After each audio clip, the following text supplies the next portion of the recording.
Chapter 29.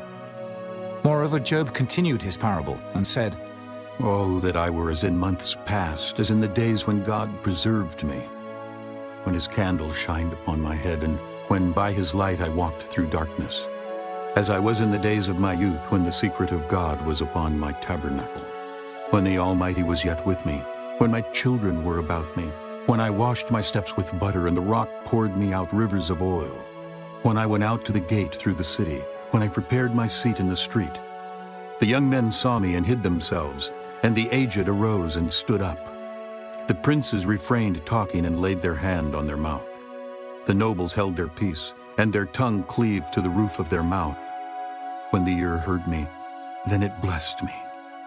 And when the eye saw me, it gave witness to me, because I delivered the poor that cried, and the fatherless, and him that had none to help him.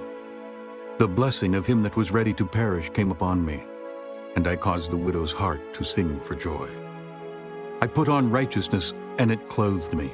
My judgment was as a robe and a diadem. I was eyes to the blind, and feet was I to the lame. I was a father to the poor, and the cause which I knew not I searched out.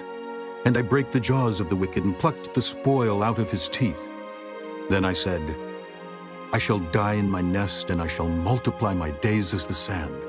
My root was spread out by the waters, and the dew lay all night upon my branch. My glory was fresh in me, and my bow was renewed in my hand. Unto me men gave ear, and waited, and kept silence at my counsel. After my words they spake not again, and my speech dropped upon them. And they waited for me as for the rain, and they opened their mouth wide as for the latter rain. If I laughed on them, they believed it not, and the light of my countenance they cast not down. I chose out their way, and sat chief, and dwelt as a king in the army, as one that comforteth the mourners.